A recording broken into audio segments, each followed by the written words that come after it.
Ya, di sini sudah ada Infinix Note 50 Pro.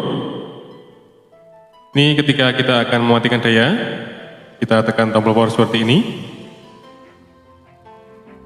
Dia akan tampil seperti ini, teman-teman. Teman-teman nggak usah khawatir. Kita cukup kembali. Untuk mematikan HP ini, kita tekan tombol power dan volume atas secara bersamaan, teman-teman. Seperti ini.